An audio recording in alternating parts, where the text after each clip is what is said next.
Greetings, fellow Presbytery of the Highlands friends. Steve has asked me to record a little blurb of my experience as one of your two ruling elder commissioners for the 226th General Assembly held recently out in Salt Lake City and on Zoom.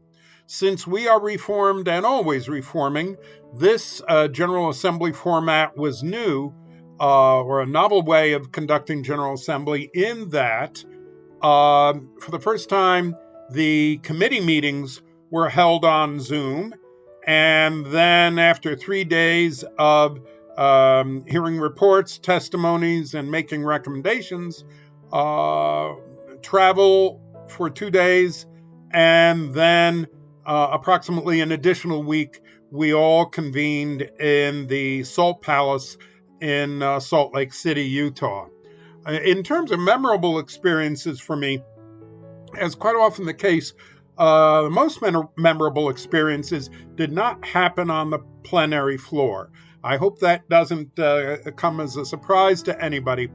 I was honored to serve on the Environmental Justice and Earth Care Committee, short terminology ENV, and the 30 to 35 of us who met on Zoom in the first week discussed a number of different overtures and made recommendations thereof.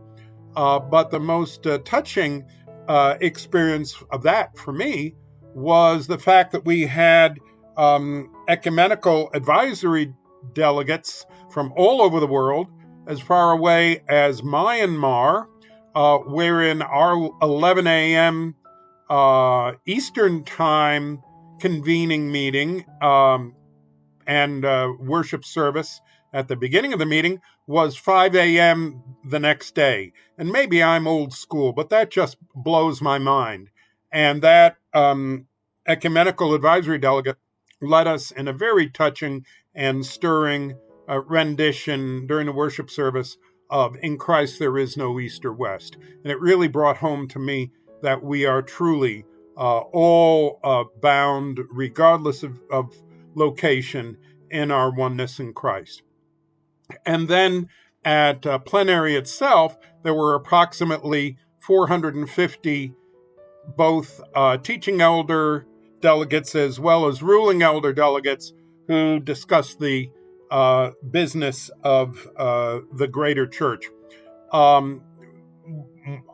As I said, I was on the environmental committee. Unfortunately, the main issue that we brought to the floor, total divestment from fossil fuels, was initially passed, and then the body felt differently, and their endorsement was subsequently rescinded.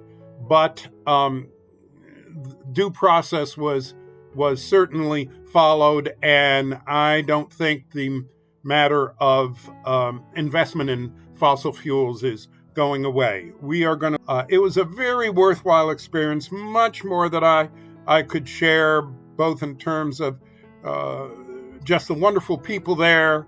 You could sit down and lunch with anybody and have a real worthwhile conversation, and something I would heartily recommend to teaching elders and either seated ruling elders or non-seated ruling elders alike. I thank the Presbytery and the Office of General Assembly for allowing me to go. And